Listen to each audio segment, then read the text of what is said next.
Joe Kristufek for America's Best Racing with the Triple Crown Rundown. And any discussion of this year's 3-year-old crop needs to begin with the filly Unique Bella. She is poetry in motion.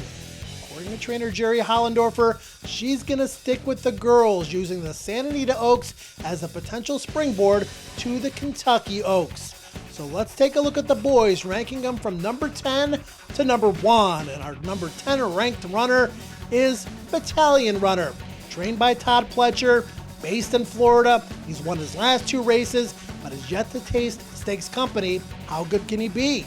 Number 9 is Motown, based in New York, the winner of the Remsen in his 2-year-old finale, gearing up for his sophomore debut. Looks like that'll come in either the Risen Star or the Gotham.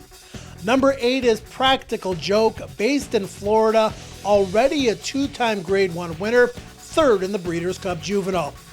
Number 7 is the Beautiful Gray El Ari, based in New York, winner of consecutive graded stakes. It looks like he'll take a little bit of time off before his next start, making that on April the 8th in the Wood Memorial.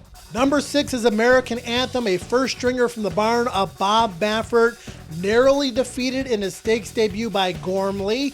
His best is yet to come, though. Looks like his next start will be in either the San Felipe or the Rebel.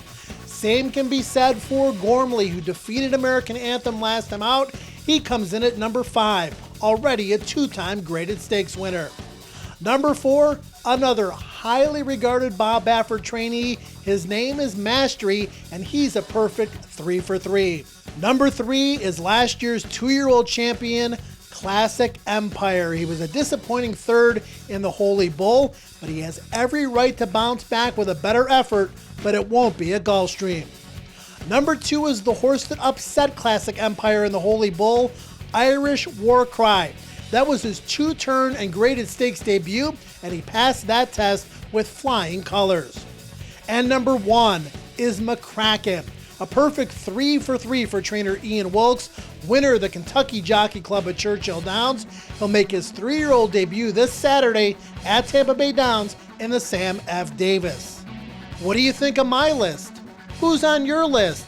Who's your early Kentucky Derby favorite? Join the discussion on Twitter by using the hashtag TripleCrown17.